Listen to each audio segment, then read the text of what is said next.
Chapter 2 दंड न्यायालय और कार्यालयों का गठन बताता है। सेक्शन 6 दंड न्यायालयों के वर्ग। एक राज्य में कितने दंड न्यायालय होते हैं ये बताता है। तो एक राज्य का सबसे ऊंचा कोर्ट होता है हाई कोर्ट या उच्च न्यायालय। इसके बाद क्रिमिनल मामलों में दूसरे नंबर का कोर्ट आता है सेशन कोर्ट। यही अगर क्रिमिनल मामला सुन रहा है तो वो सेशन कोर्ट होता है, अगर वही कोर्ट सिविल मामला सुन रहा है तो वो जिला न्यायालय हो जाता है। सेशन कोर्ट से नीचे आता है प्रथम वर्ग न्यायिक मजिस्ट्रेट, या इसको शॉर्ट फॉर्म में जेएम फर्स्ट कहते हैं, judicial magistrate first class, JM first. और अगर यही जेएम फर्स्ट जो है महानगर में है किसी, तो वहाँ पर ये महानगर मजिस्ट्रेट कहलाएगा। जेएम फर्स्ट से नीचे आता है द्वितीय वर्ग न्यायिक मजिस्ट्रेट या जेएम सेकंड, और इसके बाद आ जाता है कार्यपालक मजिस्ट्रेट। कार्यपालक मजिस्ट्रेट जो है ये न्यायिक मजिस्ट्रेट नहीं होते हैं, ये कोई न्यायिक कार्य नहीं करते हैं। कार्यपालक मजिस्ट्रेट जैसे कि ज़िले में होते हैं, एसडीएम हो गया, एडीएम हो गया, ये प्रशासनिक काम करते हैं। और एक बात और, जो प्रथम वर्ग न्यायिक मजिस्ट्रेट या द्वितीय वर्ग न्यायिक मजिस्ट्रेट है, मजिस्ट्रेट भी केवल क्रिमिनल मामले ही सुनते हैं। और अगर यही प्रथम वर्ग न्यायिक मजिस्ट्रेट कोई सिविल मामला सुनेगा तो ये सिविल न्यायाधीश बन जाएगा। और इन सब कोर्ट्स के अलावा एक अन्य कोर्ट आता है जो किसी विशेष विधि में या स्पेशल लॉ में गठित हो, जैसे कि कोई पोक्सो एक्ट में कोई गठित है बच्चों के लिए न्यायालय, या फिर कोई डोमेस्टिक वायलेंस के लिए कोई न्यायालय गठित कर दिया है, तो वो अन्य न्यायालय हो जाएंगे। इस प्रकार टोटल 6 न्यायालय हो जाते हैं। सेक्शन 7 जो है ये प्रादेशिक खंड बताता है। हर एक स्टेट में सेशन न्यायालय बनाए जाते हैं, और सेशन न्यायालय होते हैं वो एक सेशन खंड के लिए बनाए जाते हैं। तो वह राज्य सरकार चाहे तो एक पूरे राज्य को सेशन खंड बना सकती है एक पूरा, या फिर उसमें अलग अलग सेशन खंड बना सकती है, या एक ज़िले को एक सेशन खंड बना सकती है, ठीक है, या एक ज़िले में कई सेशन खंड बना सकती है, ठीक है, या एक सेशन खंड में कई ज़िले बना सकती है, ठीक है। महानगर जो क्षेत्र होता है वो एक अलग सेशन खंड होता है, और यह राज्य सरकार जैसे ही जो भी सेशन खंड जैसे बनाएगी वो राज्य सरकार हाई कोर्ट के परामर्श से बनाएगी। इसके बाद आता है कि महानगर क्षेत्र कौन सा होता है। हमने महानगर मजिस्ट्रेट देखा, महानगर में सेशन खंड अलग होता है। महानगर क्षेत्र कौन सा होता है? तो महानगर क्षेत्र वह होता है जिसकी जनसंख्या सबसे पहले 10 लाख से ऊपर होनी चाहिए। लेकिन 10 लाख से ऊपर केवल होने से ही कोई क्षेत्र महानगर नहीं बन जाता, उसके लिए फिर राज्य सरकार एक अधिसूचना जारी करेगी कि यह महानगर क्षेत्र है।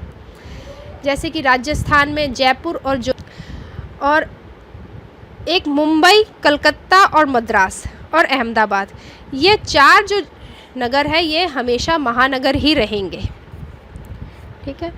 राज्य सरकार अधिसूचना द्वारा महानगर की सीमाओं को बढ़ा सकती है, कम कर सकती है, लेकिन इस तरह वह बढ़ाएगी या कम नहीं करेगी कि उसकी जनसंख्या 10 लाख से कम हो जाए,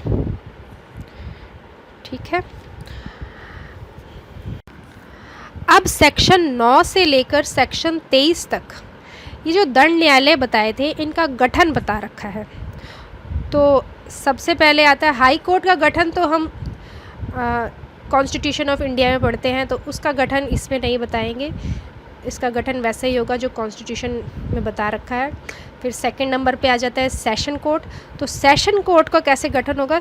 सेशन कोर्ट हमने देखा था कि सेशन खंड बनते हैं, और एक सेशन खंड में एक सेशन कोर्ट होगा, ठीक है। तो एक सेशन खंड के लिए एक सेशन न्यायालय की स्थापना की जाएगी, और ये स्थापना कौन करेगा? राज्य सरकार स्थापना करेगी।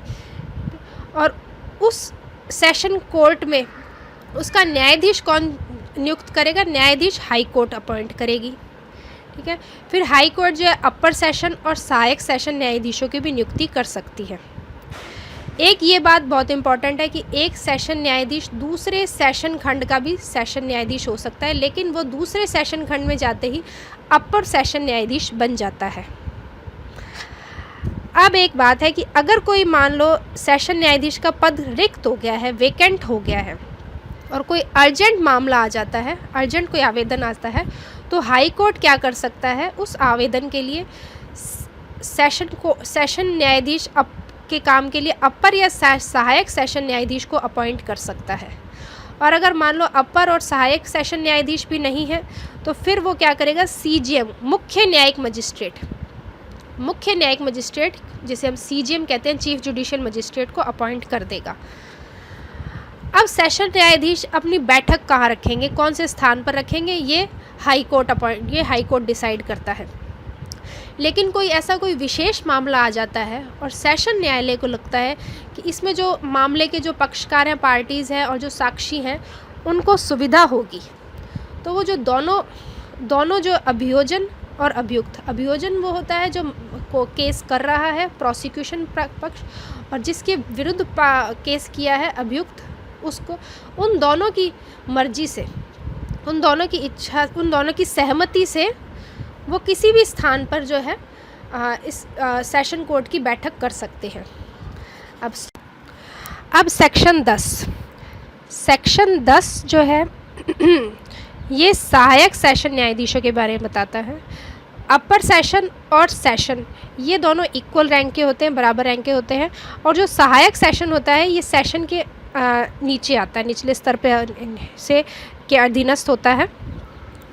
अब जो सहायक सेशन है न्यायाधीश है, इनको कार्य जो बांटना है उसके बारे में नियम जो है सेशन न्यायाधीश बना सकता है। अब इसमें एक बात बता रखी है कि अगर सेशन न्यायाधीश अनुपस्थित है, हमने सेक्शन 9 में देखा था कि उसका पद रिक्त है, और सेक्शन 10 में आ जाता है कि अगर वो अनुपस्थित है, कहीं छुट्टी पर चला गया है, तो फिर वो क्या कर सकता है, जब वो जा रहा है छुट्टी पर, तो अपनी जगह अर्जेंट मामलों के लिए अपनी जगह अपर या सहायक सेशन न्यायाधीश को अपॉइंट कर सकता है, और वही अगर वो दोनों नहीं है तो फिर वो सीजीएम को अपॉइंट करके जाएगा। सेक्शन 11 से मजिस्ट्रेटों के न्यायालय शुरू हो जाते हैं। मजिस्ट्रेटों की न्यायालयों की स्थापना राज्य सरकार उच्च न्यायालय के परामर्श से करती है। सेशन न्यायालय एक सेशन खंड के लिए एक सेशन न्यायालय बनेगा, और मजिस्ट्रेटों के न्यायालय जो हैं वो एक सेशन खंड के लिए कई हो सकते हैं। तो यह बात उच्च न्यायालय को ज़्यादा पता होती है कि एक सेशन खंड में कितने मजिस्ट्रेट्स की ज़रूरत है, तो फिर इसीलिए राज्य सरकार जो है उच्च न्यायालय से परामर्श करने के पश्चात मजिस्ट्रेटों के न्यायालयों की स्थापना करती है, और फिर उन न्यायालयों का जो पीठासीन अधिकारी है या जो मजिस्ट्रेट है वह उच्च न्यायालय जो है नियुक्त करेगा। अब एक ये ज़रूरी बात है कि जब भी कोई जुडिशरी का एग्ज़ाम देकर जब न्यायाधीश बनता है तो वो एक सिविल न्यायाधीश माना जाता है, वो केवल सिविल मामले सुन सकता है। अब उसे जो है कोई क्रिमिनल जो मामले सुनने की शक्ति है वह हाई कोर्ट देता है। तो यही 11 का सब सेक्शन जो 11 का क्लॉज 3 है यह बताता है, यह क्या कहता है कि उच्च न्यायालय जो है सिविल न्यायालय के न्यायाधीश के रूप में कार्यरत किसी सदस्य को प्रथम वर्ग या द्वितीय वर्ग मजिस्ट्रेट की शक्तियां प्रदान कर सकता है। सेक्शन 12 मुख्य न्यायिक मजिस्ट्रेट और अपर मुख्य न्यायिक मजिस्ट्रेटों का गठन बताती है। तो हाई कोर्ट जो है किसी ज़िले में एक जेएम फर्स्ट को, प्रथम वर्ग न्यायिक मजिस्ट्रेट को सीजीएम या मुख्य न्यायिक मजिस्ट्रेट अपॉइंट कर देगी, और हाई कोर्ट ही किसी जेएम फर्स्ट को एसीजीएम या अपर मुख्य न्यायिक मजिस्ट्रेट नियुक्त कर सकता है, और एसीजीएम को वो सीजीएम की सभी या कोई शक्तियां प्रदान कर सकता है। और जनरली हम देखें तो जो प्रथम वर्ग न्यायिक मजिस्ट्रेट होते हैं ये प्रमोशन पाकर एसीजीएम फिर सीजीएम बनते हैं। अब इसके बाद सेक्शन 13 आता है विशेष न्यायिक मजिस्ट्रेट। विशेष न्यायिक मजिस्ट्रेटों की भी नियुक्ति उच्च न्यायालय ही करता है, लेकिन उच्च न्यायालय तब करता है जब केंद्रीय सरकार या राज्य सरकार हाई कोर्ट से ऐसा करने का अनुरोध करती है। तो ये विशेष न्यायिक मजिस्ट्रेट कौन हो सकता है? ये ऐसा व्यक्ति हो सकता है जो सरकार के अधीन कोई पद धारण करता हो, ये वह व्यक्ति हो सकता है। और ये कौन से मामले सुनेगा? तो ये किसी विशेष मामले या किसी विशेष वर्ग के मामलों के लिए नियुक्त किया जाएगा। इसको हाई कोर्ट जो है जेएम सेकंड की शक्तियाँ प्रदान करेगी, जुडिशियल मजिस्ट्रेट सेकंड क्लास की।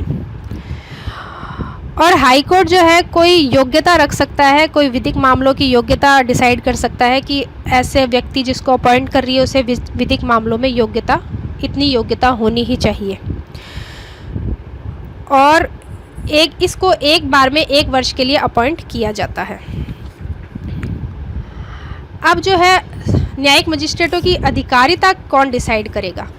तो न्यायिक मजिस्ट्रेट जो है किस अधिकारिता में अपनी शक्तियों का प्रयोग करेंगे, जैसे हमने कि स्थानीय अधिकारिता 2J में डेफिनेशन पढ़ी थी, तो न्यायिक मजिस्ट्रेटों की अधिकारिता CJM डिसाइड करेगा, मुख्य न्यायिक मजिस्ट्रेट डिसाइड करेगा।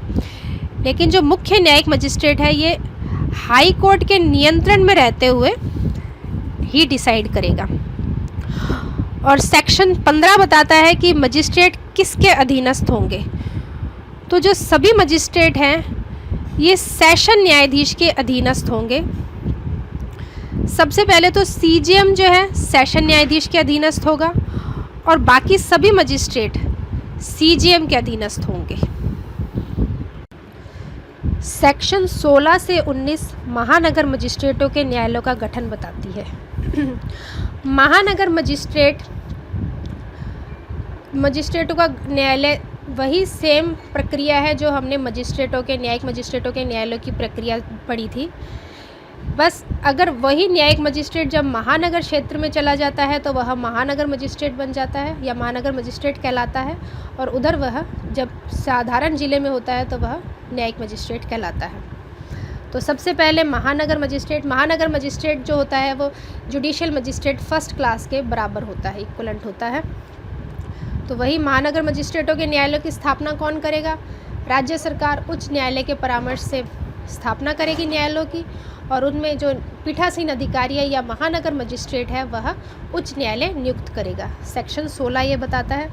सेक्शन 17 वही मुख्य महानगर मजिस्ट्रेट और अपर मुख्य महानगर मजिस्ट्रेटों की नियुक्ति बताता है। तो वही उच्च न्यायालय जो है एक महानगर मजिस्ट्रेट को महानगर क्षेत्र में जो है मुख्य महानगर मजिस्ट्रेट अपॉइंट कर देगा और अपर मुख्य महानगर मजिस्ट्रेट भी अपॉइंट कर देगा। सेक्शन 18 विशेष महानगर मजिस्ट्रेट उच्च न्यायालय अपॉइंट करेगा। कब करेगा? जब उसे राज्य सरकार या केंद्र सरकार अनुरोध करेगी तब वह इसे नियुक्त करेगा। यह ऐसा व्यक्ति होना चाहिए जो सरकार के अधीन कोई पद धारण करता हो, और इसे विशेष मामले या विशेष वर्ग के मामलों के लिए नियुक्त किया जाएगा। इसे ऐसी कोई विधिक योग्यता या अनुभव होना चाहिए जो हाई कोर्ट डिसाइड करे, और यह एक बार में 1 वर्ष के लिए नियुक्त किया जाएगा। सेक्शन 19 महानगर मजिस्ट्रेटों की अधीनस्थता बताता है कि महानगर मजिस्ट्रेट किसके अधीन या किसके अंडर रहकर रहेंगे। तो जो मुख्य महानगर मजिस्ट्रेट है और अपर मुख्य महानगर मजिस्ट्रेट है वो सेशन न्यायाधीश के अधीन रहेंगे, और बाकी जो भी मजिस्ट्रेट हैं वो सारे मुख्य महानगर मजिस्ट्रेट के अधीन रहेंगे। हाँ, सब पर सेशन का तो साधारण नियंत्रण रहेगा, लेकिन रहेंगे वो मुख्यतः मुख्य महानगर मजिस्ट्रेट के अधीन। यहाँ एक बात नोट करने वाली है कि जो सेक्शन 19 है इसमें जब सेशन न्यायाधीश के अंडर मजिस्ट्रेट बताते हैं तो उसमें एक मुख्य महानगर मजिस्ट्रेट आता है और एक अपर मुख्य महानगर मजिस्ट्रेट आता है। लेकिन जब हम सेक्शन 15 पढ़ रहे थे कि न्यायिक मजिस्ट्रेट किसके अधीन होते हैं, उसमें केवल मुख्य न्यायिक मजिस्ट्रेट ही था जो कि सेशन न्यायाधीश के अंडर था। यहाँ पर अपर मुख्य न्यायिक मजिस्ट्रेट का कोई जिक्र नहीं किया गया था। प्रत्येक जो महानगर मजिस्ट्रेट है उसकी शक्तियाँ और उसकी अधिकारिता सारे महानगर क्षेत्र में होगी। सेक्शन 20 कार्यपालक मजिस्ट्रेटों के बारे में बताते हैं। कार्यपालक मजिस्ट्रेट या एग्जीक्यूटिव मजिस्ट्रेट वह होते हैं जो प्रशासनिक काम करते हैं, एडमिनिस्ट्रेशन का काम करते हैं। इनका न्यायपालिका से कोई लेन देन नहीं होता है। जैसे कि ज़िले में कलेक्टर होता है, ये जो है आम भाषा में हम कलेक्टर बोलते हैं, वैसे ये डिस्ट्रिक्ट मजिस्ट्रेट होता है। तो ये कार्यपालक मजिस्ट्रेट है। राज्य सरकार क्या करती है, प्रत्येक ज़िले में और महानगर क्षेत्र के लिए कार्यपालक मजिस्ट्रेट नियुक्त करेगी। ठीक है, जैसे आप राजस्थान में आरएएस का पेपर देते हो या आईएएस का देते हो, तो इससे जो अपॉइंटमेंट होती है वो कार्यपालक मजिस्ट्रेट ही अपॉइंट होते हैं। ठीक है, तो उन कार्यपालक मजिस्ट्रेट में से एक को राज्य सरकार जिला मजिस्ट्रेट नियुक्त करेगी। डीएम डिस्ट्रिक्ट मजिस्ट्रेट बोलते हैं। मैंने अभी बताया कि हम आम भाषा में कलेक्टर बोलते हैं, लेकिन कलेक्टर जो है जब वो रेवेन्यू कलेक्ट कर रहा होता है तब वो कलेक्टर होता है, नहीं तो वह डिस्ट्रिक्ट मजिस्ट्रेट होता है, डीएम होता है। ठीक है, इसी तरह एक कार्यपालक मजिस्ट्रेट को डीएम नियुक्त करेगी, फिर एडीएम बना सकती है राज्य सरकार, अपर जिला मजिस्ट्रेट, और एसडीएम बना सकती है। ठीक है, और किसी महानगर क्षेत्र में राज्य सरकार किसी कार्यपालक मजिस्ट्रेट की शक्तियां जो है पुलिस आयुक्त मतलब कि कमिश्नर, तो पुलिस आयुक्त को भी कार्यपालक मजिस्ट्रेट की शक्तियां दे सकती है। सेक्शन 21 विशेष कार्यपालक मजिस्ट्रेट। तो राज्य सरकार किसी भी कार्यपालक मजिस्ट्रेट को विशेष कोई क्षेत्र ऐसा है जो सेंसिटिव है, तो उस क्षेत्र के लिए, या कोई ऐसे कृत्य हैं जैसे कि मान लो कर्फ्यू लगाना है किसी एरिया में, तो उस कर्फ्यू लगाने के लिए, तो फिर विशेष क्षेत्र के लिए या विशेष कृत्य के लिए, किसी एरिया के लिए या किसी काम के लिए विशेष किसी कार्यपालक मजिस्ट्रेट को विशेष कार्यपालक मजिस्ट्रेट के रूप में नियुक्त कर सकती है। और ये विशेष कार्यपालक मजिस्ट्रेट जो होगा, इसको कितने भी टाइम के लिए, इसकी कोई अवधि की लिमिट नहीं है, तो कितनी भी अवधि के लिए इसको नियुक्त किया जा सकता है। सेक्शन 22 यह बताता है कि कार्यपालक मजिस्ट्रेटों की अधिकारिता कौन निर्धारित करेगा कि वह किस एरिया में अपनी शक्तियों का उपयोग करेंगे। तो यह अधिकारिता जिला मजिस्ट्रेट निर्धारित करेगा, और जिला मजिस्ट्रेट राज्य सरकार के नियंत्रण में रहते हुए उनकी अधिकारिता को निर्धारित करेगा। सेक्शन 23 कार्यपालक मजिस्ट्रेटों की अधीनस्थता बताता है कि कार्यपालक मजिस्ट्रेट किसके अधीन रहकर कार्य करेंगे। तो सभी कार्यपालक मजिस्ट्रेट जिला मजिस्ट्रेट के अधीन रहते हुए कार्य करेंगे, लेकिन अपर जिला मजिस्ट्रेट के अधीन नहीं होगा, वह उसके बराबर ही होगा। इसी तरह अगर कोई उपखंड मजिस्ट्रेट है, या जिसे हम एसडीएम भी बोल देते हैं, तो एसडीएम भी जिला मजिस्ट्रेट के अधीन नहीं रहेगा, लेकिन उपखंड में बाकी सारे कार्यपालक मजिस्ट्रेट हैं, वे सभी जिला मजिस्ट्रेट के अधीन रहेंगे। तो उपखंड मजिस्ट्रेट और अपर जिला मजिस्ट्रेट ये दोनों जिला मजिस्ट्रेट के अधीन नहीं रहेंगे, इनको छोड़कर बाकी सारे कार्यपालक मजिस्ट्रेट जिला मजिस्ट्रेट के अधीन रहेंगे। उपखंड में जितने मजिस्ट्रेट रहेंगे वह सारे उपखंड मजिस्ट्रेट के अधीन, और फिर उनके ऊपर साधारण नियंत्रण जिला मजिस्ट्रेट का रहेगा।